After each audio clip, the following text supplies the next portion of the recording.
আজকে জানেন আপনারা যে আজকে আরাফার দিন এবং হাজিরা আলহামদুলিল্লাহ আজকে আরাফার মাঠে সমবেত হয়েছে এবং এই দিন সংক্রান্ত কিছু কথা বলে আমি সামনে দিকে যাচ্ছি। প্রথম যে বিষয়টা বলবো যে এই দিনটার কসম আল্লাহ পাক কোরআনে করেছেন, যেটা একটু আগে আমি বললাম, শাহিদি ওয়া মাশহুদ ওয়াল ফাজরি ওয়া লায়ালিন আশর ওয়াশ শাফঈ ওয়াল ওয়াতর, জোর এবং বিজোরের কসম। এখানে জোর বলতে বোঝানো হয় কুরবানির ঈদকে, অর্থাৎ এই যেটা ঈদুল আজহার দিন, আর বিজোর বলতে বোঝানো হচ্ছে এই আজকের দিনটাকে, আরাফার দিনকে। আর ওয়াশাহিদ মানে জুমা, মাশহুদ মানে আরাফা। কোরআনের মধ্যে আল্লাহ পাক এই আরাফার দিনকে কেন্দ্র করে শপথ করেছেন। নিঃসন্দেহে আল্লাহ যে বিষয়টাকে নিয়ে শপথ করবেন এটা সবচেয়ে বেশি মূল্যবান জিনিসের অন্তর্ভুক্ত হয়, তাই নয় কি? এটা বোঝার বাকি নেই, এই জিনিসটা আমাদের জন্য অনেক অনেক বেশি গুরুত্বপূর্ণ। আরেকটা ফজিলত হচ্ছে কাতাদা রাদিয়াল্লাহু আনহু, আবু কাতাদা রাদিয়াল্লাহু আনহু থেকে বর্ণিত আছে সহিহ মুসলিমের 1162 নম্বর হাদিসে নবী করিম সাল্লাল্লাহু আলাইহি ওয়াসাল্লাম বলেছেন, যে ব্যক্তি আরাফার দিনে সওম রাখবে, রোজা রাখবে, হজ করতে এসেছে, হাজি নয় এমন ব্যক্তি, হাজিদের জন্য নয়, বাইরে যারা আছে আমরা তাদের জন্য, যে ব্যক্তি আজকের দিনে সওম রাখবে তার পূর্ববর্তী 1 বছর এবং পরবর্তী 1 বছরের গুনাহ আল্লাহ পাক মাফ করে দিবেন ইনশাআল্লাহ তাআলা। আর এই দিনটাকে নিয়ে, রোজা নিয়ে অনেক কনফিউশন আমাদের মধ্যে চলে আসছে এখন, আজকে রাখবো না কালকে রাখবো ইত্যাদি। হাদিসের মধ্যে ইয়াউমুল আরাফা শব্দ এসেছে, আরাফার দিনে সওমের কথা এসেছে, ইয়াউমুত তাসি বা নবম দিনের কথা আসে নাই। এটা নিয়ে যদিও বা উলামায়ে কেরামের মধ্যে ইখতিলাফ লক্ষ্য করা যাচ্ছে, সবচেয়ে বেস্ট ডিসিশন হচ্ছে আজকেও রাখি কালকেও রাখি, সিম্পল সলিউশন। আজকেও রাখেন, আগামীকালকেও রাখেন, ইনশাআল্লাহ আপনি পুরোটার নেকি পেয়ে যাবেন ইনশাআল্লাহ তাআলা। তবে আমার মত আজকের দিনে রোজা রাখাটাই আরাফার সওম, এটা আমার ব্যক্তিগত মত। যদি এর সাথে কেউ দ্বিমত পোষণ করেন আমি তার সাথে যুদ্ধ করতে যাব না, ঠিক আছে? এরপরে আসি, এই দিন একটা স্পেশাল আয়াত নাজিল হয়েছে আরাফার দিনে, স্পেশাল একটা আয়াত, সেটা হচ্ছে সূরা মাইদার 3 নম্বর আয়াত। আয়াতটা হচ্ছে আল ইয়াউমা আকমালতু লাকুম দীনাকুম। নবী করিম সাল্লাল্লাহু আলাইহি ওয়াসাল্লাম বিদায় হজের ভাষণ দিলেন, আল্লাহর পক্ষ থেকে আয়াত নাজিল হলো, আল ইয়াউমা আকমালতু লাকুম দীনাকুম, আজকের দিনে আমি তোমাদের উপরে দিন ইসলামটাকে কামেল করে দিলাম। কামেল মানে কি? পরিপূর্ণ করে দিলাম, একদম পরিপূর্ণ। ইসলামে ঢোকানোরও কিছু সুযোগ নাই, বের করারও কোনো সুযোগ অবকাশ নাই। ওয়া আতমামতু আলাইকুম নি'মাতি, তোমাদের উপর আমার নিয়ামতকে পরিপূর্ণতা দান করলাম। ওয়া রাদিতু লাকুমুল ইসলামা দীনান, এবং দিন ইসলামকে তোমাদের উপর মনোনীত করে আমি সন্তুষ্ট হয়ে গেলাম। সুবহানাল্লাহ। এটা কিন্তু একটা কনক্লুসিভ আয়াত, মানে দীর্ঘ 23 বছর নবী সাল্লাল্লাহু আলাইহি ওয়াসাল্লাম স্ট্রাগল করেছেন, দিন প্রচার করেছেন, প্রসার করেছেন, প্রতিষ্ঠা করেছেন। এরপর আল্লাহ পাক একটা কনক্লুসিভ আয়াত নাজিল করে এই দিনটার মধ্যে একটা ইতিবাচক ভূমিকা টেনে দিলেন। অতএব এই দিনটা খুশির, এই দিনটা আনন্দের, এবং এই দিনটা ইবাদতের, উদযাপন করার, এটা আমাদের সংস্কৃতি। আমি এর বিষয়ে একটু পরে কথা বলছি ইনশাআল্লাহ। এরপরে চলে আসেন, আজকের দিন একটা দুটো দোয়া আপনারা পড়বেন স্পেশালি। একটা হলো তাকবীর, যেটা আমরা দেই, আল্লাহু আকবার আল্লাহু আকবার লা ইলাহা ইল্লাল্লাহ ওয়াল্লাহু আকবার আল্লাহু আকবার ওয়ালিল্লাহিল হামদ, এবং আইয়ামে তাশরিকের শেষ পর্যন্ত, মানে ঈদুল আজহার 3 দিন পর্যন্ত এটা পড়তেই থাকবেন ইনশাআল্লাহ তাআলা। আর সকল নবীগণের একটা শ্রেষ্ঠ দোয়া আছে, যত নবী ছিলেন পৃথিবীতে তারা সবাই যত দোয়া করেছেন তার মধ্যে একটা দোয়াকে শ্রেষ্ঠ বলা হয়। শিখিয়ে দেব কোনটা?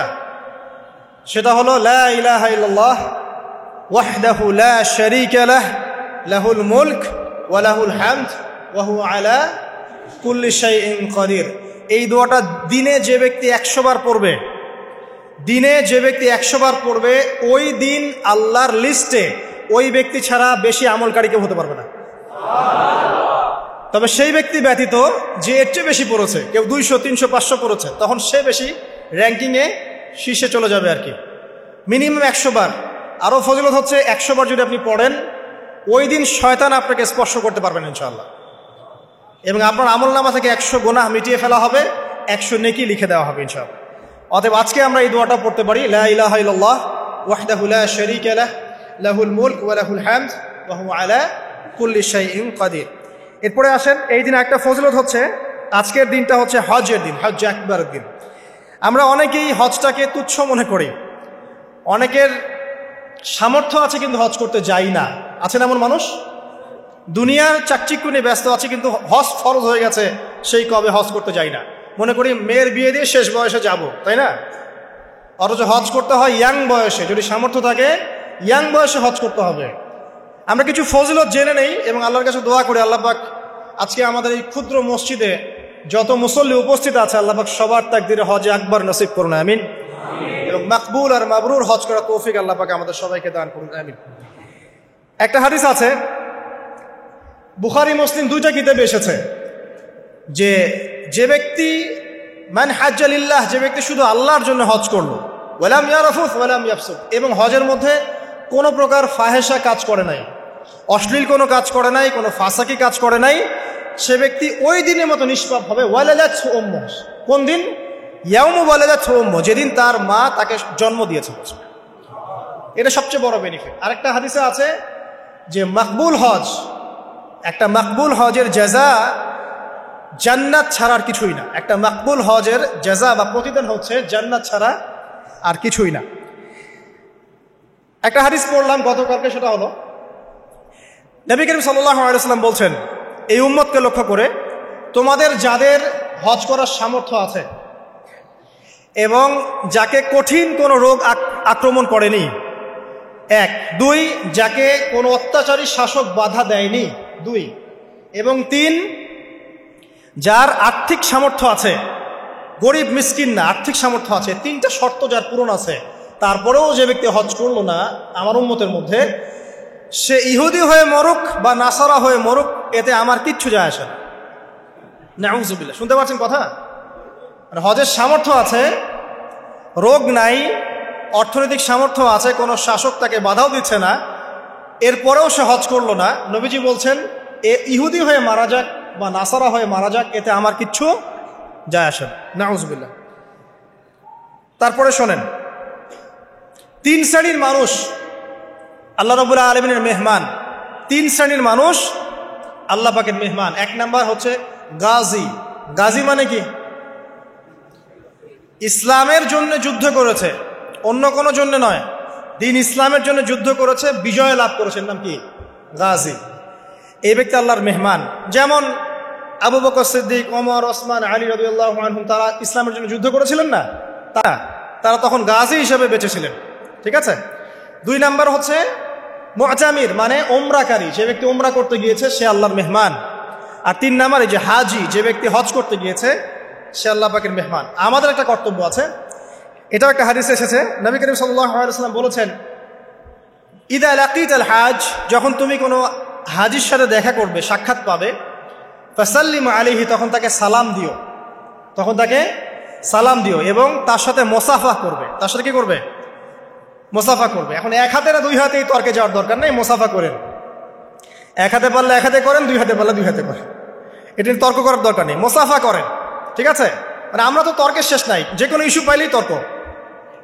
আরাফা নিয়ে তর্ক, তারাবি নিয়ে তর্ক, ঈদের তাকবীর নিয়ে তর্ক, হ্যাঁ, রাকাত সংখ্যা নিয়ে তর্ক, মুসাফা নিয়ে তর্ক, বাকি রাখছি কি সেটা জানি না। আর এই তর্কগুলো করতে করতে দেখবেন ইসলামের বেসিক জিনিসগুলোই নাই, গায়েব।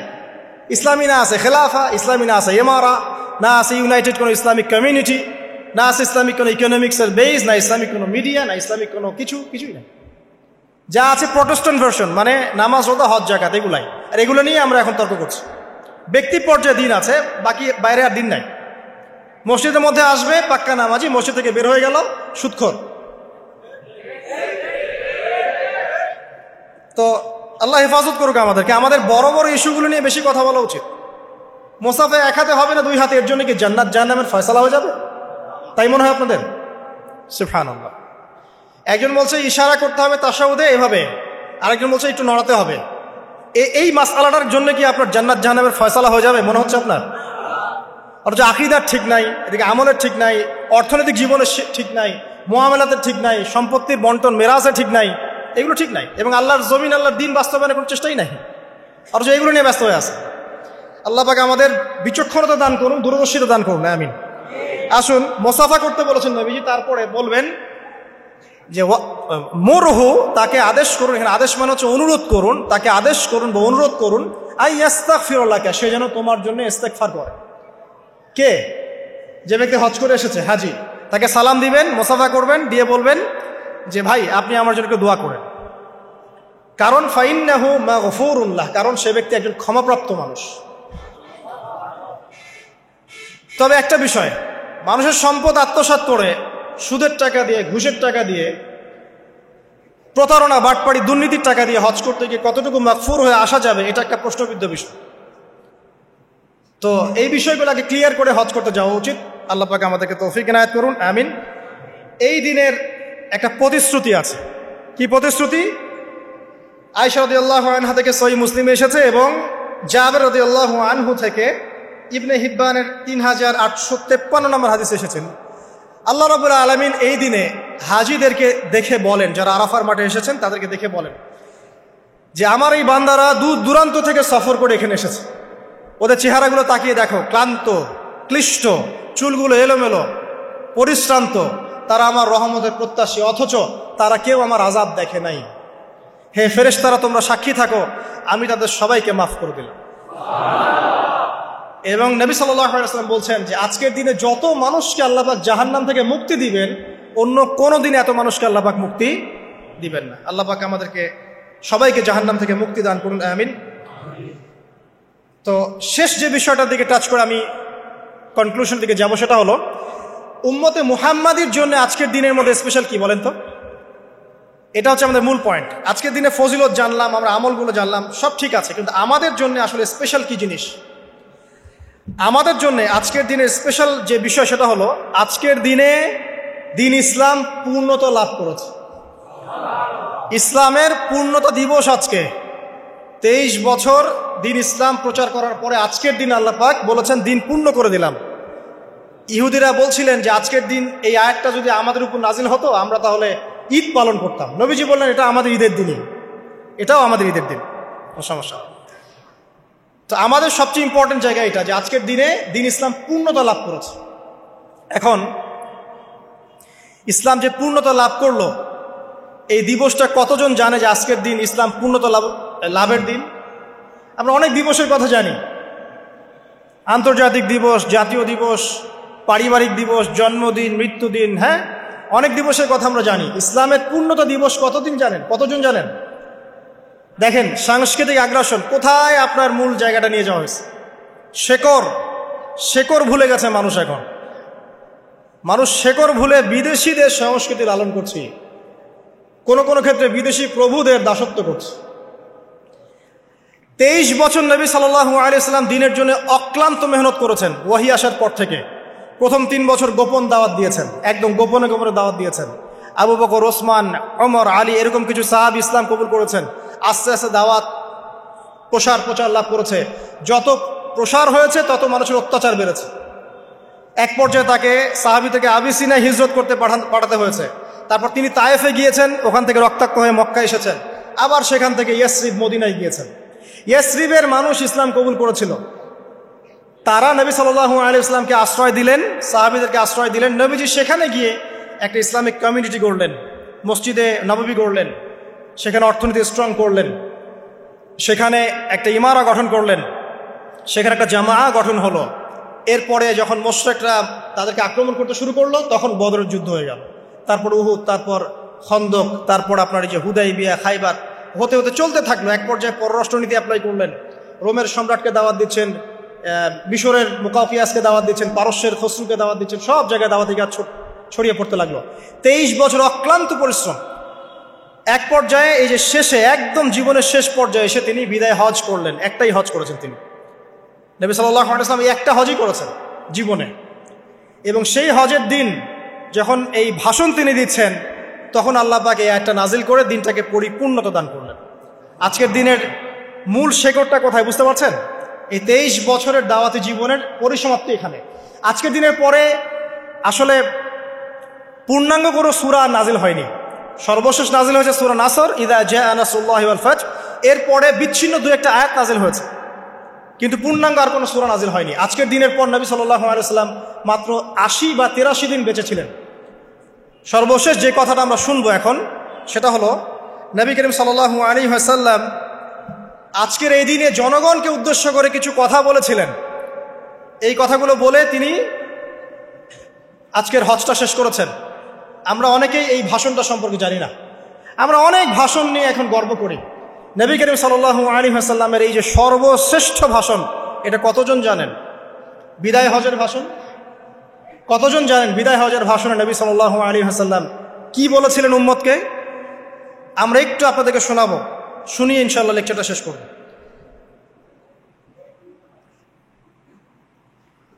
নবী করিম সাল্লাল্লাহু আলাইহি ওয়াসাল্লাম আজকের এই দিনে 31টা বিষয়ে উম্মতকে নির্দেশ দিয়েছেন। 31টা বিষয়, সবগুলো বলার সময় পাওয়া যাবে না, আমি কয়েকটা কথা বলছি। খুব ভালো হতো যদি আমি অ্যারাবিকটা বলার পরে বাংলাটা বলার সময় পেতাম। আমার হাতে 5 মিনিট সময় আছে, কারণ অ্যারাবিকটার যে ভাব গাম্ভীর্যটা বাংলায় আসলে আসবে না। তারপর আমি চেষ্টা করছি। নবী করিম সাল্লাল্লাহু আলাইহি ওয়াসাল্লাম সবার সামনে দাঁড়িয়ে দীর্ঘ 23 বছর অক্লান্ত পরিশ্রম করে দাওয়াতি মিশন কমপ্লিট করার পরে সবাইকে সমবেত করে একটা হজ করলেন। হজ করার পরে তিনি গুরুগম্ভীর কণ্ঠে বলছেন, হৃদয়ের সমস্ত আবেগ বের করে দিয়ে বলছেন, হে জনগণ, আইয়ুহান নাস, হে জনগণ, আমি জানি না আজকের পর তোমাদের সাথে আমি কখনো মিলিত হতে পারবো কিনা। একটু চিন্তা করেন, সাহাবীরা সামনে দাঁড়িয়ে আছেন, নবীজি দাঁড়িয়ে এই কথাটা বলছেন, হে জনগণ, আমি জানি না আজকের পরে আমি তোমাদের সাথে মিলিত হতে পারবো কিনা। অতএব যে ব্যক্তি আজকে আমার এই কথাগুলোকে স্মরণ রাখবে সে যেন অন্যের কাছে এই কথাগুলো পৌঁছে দেয়। হতে পারে যার কাছে পৌঁছে দেওয়া হচ্ছে সেই এই কথাগুলোকে বেশি সংরক্ষণ করতে পারবে। আল্লাহ পাক তার প্রতি রহম করুন যে আমার এই কথাগুলোকে অন্যের কাছে পৌঁছে দেবে। নবীজির ভাষণ। এরপর নবীজি বলছেন, জেনে রাখো নিশ্চয়ই তোমাদের পরস্পরের, মুসলিমদের পরস্পরের সম্পদ, পরস্পরের রক্ত, পরস্পরের এই যে জান মাল ইজ্জত, এগুলো একে অপরের জন্য হারাম। মুসলিমদের পরস্পরের রক্ত, পরস্পরের ইজ্জত সম্মান একে অপরের জন্য হারাম, এর হানি করা একে অপরের জন্য হারাম। ঠিক যেমন আজকের এই দিন হারাম, এই শহর হারাম, এই মাসও হারাম। নবী করিম সাল্লাল্লাহু আলাইহি ওয়াসাল্লাম বলছিলেন, জেনে রাখো 3টা বিষয়ে যেন তোমাদের অন্তর কখনো খেয়ানত না করে। 3টা বিষয়ে তোমাদের অন্তর যেন কখনো খেয়ানত না করে।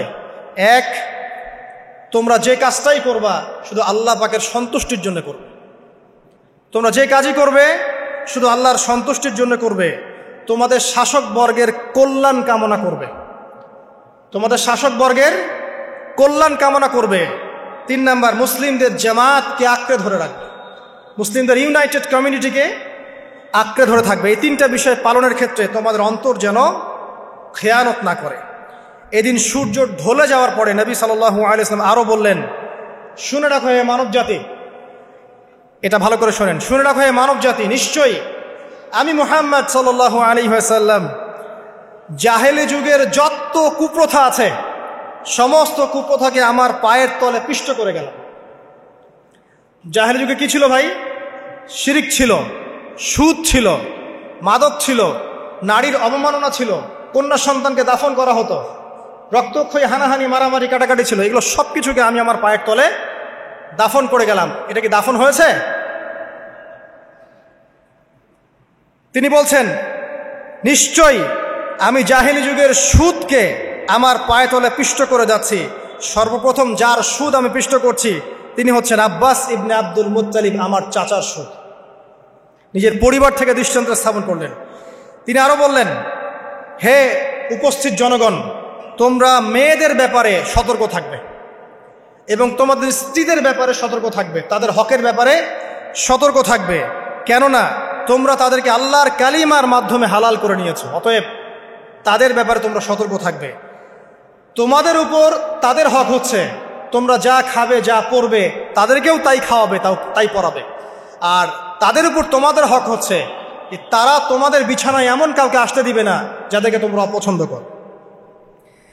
নবী করিম সাল্লাল্লাহু আলাইহি ওয়াসাল্লাম আরো বলছেন, এই দিন আইয়ুহান নাস, হে মানব জাতি, তারাকতু ফিকুম আমরাইন, জেনে রাখো আমি তোমাদের সামনে মাত্র 2টো বস্তু ছেড়ে গেলাম। কয়টা বস্তু?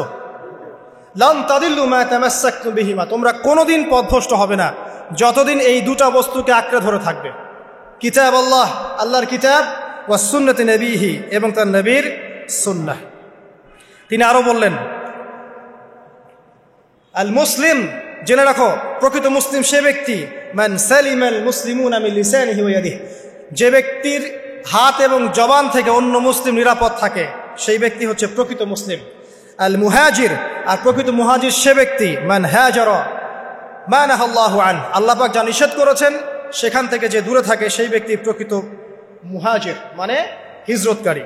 তিনি আরো বললেন, মনে রেখো আমি তোমাদের সবার আগে হাউজে কাউসারে চলে যাব, সুবহানাল্লাহ, এবং সেখানে আমি তোমাদের জন্য অপেক্ষা করতে থাকবো। অতএব শোনেন, অতএব তোমরা আমার চেহারাকে কালিমালিপ্ত করো না, মানে আমার চেহারায় কালিমালিপ্ত করো না, আমার নাম নষ্ট করে দিও না। আমি তোমাদের সংখ্যাধিক্য দেখে আল্লাহর কাছে গর্ব করব, আমাকে তোমরা অপমানিত করো না। আজকে কি আমরা তার দায়িত্ব পালন করে উম্মাহ হতে পেরেছি? নবীজি বলেছেন, তা আমার চেহারাকে কালিমালিপ্ত করো না, সুবহানাল্লাহ। তিনি বলছেন, ওই সময় কিছু মানুষ থেকে আমি মুক্ত হয়ে যাব, আর কিছু মানুষ আমার থেকে মুক্ত হয়ে যাবে। বলা হলো, কারা ইয়া রাসূলুল্লাহ? তিনি বলছেন, আল্লাহ পাককে আমি বলবো, ইন্নাহুম মিন্নি, হে আল্লাহ এরা আমার উম্মাহ, এরা আমার উম্মত, আমার সাহাবী। আল্লাহ পাক বলবেন, ইন্নাকা লা তাদরি মা আহদাসা বা'দাক, তুমি জানো না হে নবী, তোমার মৃত্যুর পর এই মানুষগুলো, পরবর্তী মানুষগুলো তোমার দিনের মধ্যে কত বেদাত সংযোজন করেছিল। তিনি আরো বলেছিলেন, হে জনগণ জেনে রাখো, প্রত্যেক পরিবারের জন্যে প্রতি বছর একটা করে পশু জবাই করার বিধান, প্রত্যেক পরিবারের জন্যে, সামর্থ্যবান পরিবারের জন্য প্রত্যেক বছর একটা করে পশু জবাই করার বিধান রয়েছে। তিনি আরো বললেন, মনে রাখো একজনের অপরাধের শাস্তি আর একজন কখনো পাবে না, আর বাবার দোষে ছেলে কখনো দুষ্ট হবে না, ছেলের দোষে বাবাও কখনো অপরাধী হবে না। তিনি আরো বললেন, জেনে রাখো হে মানব জাতি, নিশ্চয়ই শয়তান এই বিষয় থেকে নিরাশ হয়ে গেছে যে তোমরা শয়তানের ইবাদত করবে। শয়তান নিরাশ হয়ে গেছে, কিন্তু শয়তান নিরাশ হয়নি একটা বিষয় থেকে, যে তোমরা একে অপরে হানাহানি, কাটাকাটি, ফিতনা, ফাসাদে ব্যস্ত থাকবে, যেমনটা এখন আমরা করছি। আমরা কিন্তু সরাসরি কখনো শয়তানের ইবাদত করছি না, করছি? কিন্তু মুসলিমরা এখন পরস্পরে হানাহানি, কাটাকাটি, ফাসাদে লিপ্ত আছে। তিনি আরো বললেন যে একজন মুসলিমের জন্য হালাল নয় অন্য মুসলিমের সম্পদ আত্মসাৎ করা, যতক্ষণ না সে স্বেচ্ছায় খুশি মনে তোমাকে সম্পদ প্রদান করে। অতএব তোমরা একে অপরের প্রতি জুলুম করবে না। তিনি আরো বললেন, সাবধান, আমার ইন্তেকালের পরে তোমরা একে অপরের গর্দান উড়িয়ে কাফের হয়ে যেও না। সাবধান, আমার ইন্তেকালের পর তোমরা একে অপরের গর্দান উড়িয়ে কাফের হয়ে যেও না। তিনি আরো বলেছেন, একজন মুসলিম আরেকজন মুসলিমকে গালি দিতে পারে না। যদি একজন মুসলিম আরেকজন মুসলিমকে গালি দেয়, এটা হচ্ছে ফাসিকি, এবং একজন মুসলিম যদি আরেকজন মুসলিমের সাথে যুদ্ধ করে, এটা হবে এক প্রকার কুফরি। তিনি আরো বলেছেন, হে জনগণ জেনে রাখো, আমার পরে কোনো নবী নেই, আর আমার পরে তোমরা ব্যতীত আর কোনো উম্মত নেই। এর চেয়ে স্পষ্ট কথা হতে পারে? আমার পরে কোনো নবী নেই, আর আমার পরে তোমরা ছাড়া কোনো উম্মত নেই। তাহলে আমরা যখন নতুন নতুন নবী বানিয়ে নিচ্ছি, কোনো কোনো ক্ষেত্রে বলছি একজন ব্যক্তি ছিলেন, সে নিজে ঈসাও ছিল, সে মাহদিও ছিল, সে নবীও ছিল, নাউযুবিল্লাহ। এবং দিন দিন মানুষ এই খাতায় নাম লিখাচ্ছে, সুবহানাল্লাহ। সর্বশেষ তিনি বললেন যে যদি তোমাদের উপরে, হে মানব জাতি জেনে রাখো, যদি তোমাদের উপরে একটা নাক কাটা কালো কুৎসিত কোনো আমির বা শাসকও চলে আসেন, এবং সে যদি তোমাদেরকে আল্লাহর রাস্তায়, আল্লাহর কিতাব সুন্নাহ অনুযায়ী পরিচালিত করেন, তোমরা অবশ্যই তার আনুগত্য করবে, তার বিরুদ্ধে বিদ্রোহ করবে না, তার আনুগত্য করবে। জেনে রাখো, শেষে তিনি বলেন, জেনে রাখো হে মানব জাতি, আজকে থেকে কুল্লুকুম মিন আদম, তোমরা সবাই আদম সন্তান, ওয়া আদামু মিন তুরাব, আর আদম হচ্ছে মাটির সন্তান। আরবের উপর অনারবের, অনারবের উপর আরবের, সাদার উপর কালোর, কালোর উপর সাদার, লালের উপর কালোর, অথবা কালোর উপর লালের কোনো রকম প্রাধান্য নাই। ইল্লা তাকওয়া, শুধু তাকওয়া ব্যতীত। যে ব্যক্তি বেশি মুত্তাকি, সে আল্লাহর কাছে বেশি মর্যাদার অধিকারী হবে ইনশাআল্লাহ তাআলা। সর্বশেষ তিনি আঙ্গুলটা উঁচু করলেন, নিজের শাহাদাত আঙ্গুল উঁচু করে আকাশের দিকে তাকালেন, এরপর জনগণের দিকে তাকালেন, তাকিয়ে বললেন যে তোমাদের ব্যাপারে, হে জনগণ, তোমাদের ব্যাপারে আমাকে আল্লাহ জিজ্ঞাসা করবেন। ফামা আনতুম কাইলুন, তোমরা ওই সময় কি বলবে আমার সম্পর্কে? তখন সাহাবীরা বললেন, আমরা বলবো যে আপনি বাল্লাগতা রিসালাতাক, আপনি আপনার রিসালাত পৌঁছে দিয়েছেন, ওয়াজ্জা আমানাতাক, আপনার আমানত পূর্ণ করেছেন, ওয়া নাসাহতা উম্মাতাক, এবং আপনি আপনার উম্মতকে নসিহত করেছেন। এরপরে তিনি আকাশের দিকে তাকিয়ে বললেন, আল্লাহুম্মা ফাশহাদ, হে আল্লাহ আপনি সাক্ষী থাকেন। আল্লাহুম্মা ফাশহাদ, হে আল্লাহ আপনি সাক্ষী থাকেন। আল্লাহুম্মা ফাশহাদ, হে আল্লাহ আপনি সাক্ষী থাকেন যে আমি আমার দায়িত্ব পৌঁছে দিয়েছি। এরপরে নাজিল হলো, আল ইয়াউমা আকমালতু লাকুম দীনাকুম ওয়া আতমামতু আলাইকুম নি'মাতি ওয়া রাদিতু লাকুমুল ইসলাম দীনান। এই হলো বিদায় হজ, আজকের এই আরাফার প্রেক্ষাপট। আমরা কতজন এটা নিয়ে চিন্তা করেছি? 1 মিনিট একটু বলে শেষ করি। দেখেন, শেষ ওসিয়ত যেগুলো হয় মানুষের, এটা খুব হৃদয় বিদারক হয় না? বাবা ইন্তেকাল করছেন, সন্তানের জন্য ওসিয়ত করে যাচ্ছেন, মাকে দেখিস ইত্যাদি ইত্যাদি, হৃদয় বিদারক হয় না? মানুষ সারা জীবন মনে রাখে না? বাট আমরা আমাদের এই ন্যাশন, এই উম্মা, নবী সাল্লাল্লাহু আলাইহি সাল্লাম উম্মা বলে আমরা যারা দাবি করছি, আমাদের মধ্যে বেশিরভাগ মানুষ নবী সাল্লাল্লাহু আলাইহি সাল্লামের শেষ এই নসিহতগুলো ভুলে গেছে। আমরা নসিহতগুলোর মধ্যে সবচেয়ে ইম্পর্টেন্ট ছিল শিরক থেকে দূরে থাকা, সুদ থেকে দূরে থাকা, মুসলিম ভেদাভেদ না করা, শাসকের কল্যাণ কামনা করা, বিদ্রোহ না করে শাসককে উত্তম নসিহত করা। এবং আরেকটা হাদিসে তিনি বলেছিলেন 5 ওয়াক্ত সালাত আদায় করবে, সওম পালন করবে, রমজান মাসে সাধ্যমতো সাদাকা করবে, মুসলিমদের জামাত আঁকড়ে ধরবে, ইনশাআল্লাহ হাসতে হাসতে জান্নাতে প্রবেশ করবে। আও কামা ক্বালা আলাইহিস সালাম। জাহেলি যুগের সমস্ত প্রথা ছেড়ে দেওয়া ছিল আজকের দিনের মূল মর্ম, আমরা ছাড়তে পারছি না। সুদ ছেড়ে দেওয়া ছিল মূল মর্ম, ছাড়তে পারছি না। শিরক থেকে বের হতে পারছি না। বেদাতীদের ব্যাপারে ধমক দেওয়া হয়েছে, বেদাত ছাড়তে পারছি না। খেয়াল করে দেখেন, মুসলিম হানাহানি কাটাকাটি এখনো ছাড়তে পারছি না। ইভেন ধর্মতাত্ত্বিকভাবেও আমরা বহু দল এবং উপদলে বিভক্ত হয়ে গেছে, কারো সাথে কারো ঐক্য নাই। সব মিলিয়ে নবী সাল্লাল্লাহু আলাইহি ওয়াসাল্লামের শেষ ওসিয়তগুলো, কিতাব এবং সুন্নাহ আঁকড়ে ধরা, এটা আমরা সবাই আঁকড়ে ধরতে পারছি না। আজকের এই দিবসগুলো এই জন্যই আল্লাহ পাক বারবার ফিরিয়ে দেন, যাতে করে এগুলো নিয়ে আলোচনা হয়, আমরা এগুলো জানতে পারি এবং আমল করতে পারি, এই চেতনাগুলো লালন করতে পারি, নিজেরাও শিখি, পরিবারকেও শেখাই, আগামী প্রজন্মকেও শেখাই ইনশাআল্লাহ তাআলা। আশা করছি ইনশাআল্লাহ আমরা যদি নাও পারি, একসময় এমন একটা প্রজন্ম আসবে যারা নবী সাল্লাল্লাহু আলাইহি ওয়াসাল্লামের উম্মার মতো উম্মাহ হবে ইনশাআল্লাহ। অতএব প্রিয় দিনী ভাইয়েরা, আসুন আজকের দিন, জুমার দিন, আমরা এই দিনে ইবাদতগুলো বাড়িয়ে দেই, আরাফা, সাওম এবং দোয়া, জিকির আজগারগুলো বাড়িয়ে দেই, একই সাথে আসন্ন কুরবানির প্রস্তুতি গ্রহণ করি, এবং আজকের দিনে, আরাফার এই দিনে হাজিদের সাথে আমরাও শরীক হয়ে আল্লাহর কাছে বলি যে আল্লাহু আকবার, আল্লাহু আকবার, লা ইলাহা ইল্লাল্লাহ, আল্লাহু আকবার, আল্লাহু আকবার, ওয়ালিল্লাহিল হামদ। এবং নবী করিম সাল্লাল্লাহু আলাইহি ওয়াসাল্লাম রেখে যাওয়া এই যে শেষ বাক্যগুলো, এগুলো সবার কাছে পৌঁছে দেই। যে ব্যক্তি পৌঁছাবে তার উপর আল্লাহ পাক রহম করবে ইনশাআল্লাহ। এবং নিজেরা আমল করার চেষ্টা করি। আল্লাহ পাক আমাদের সবাইকে নবী করিম সাল্লাল্লাহু আলাইহি ওয়াসাল্লামের আদর্শ উম্মাহ হওয়ার তৌফিক এনায়েত করুন, আমিন।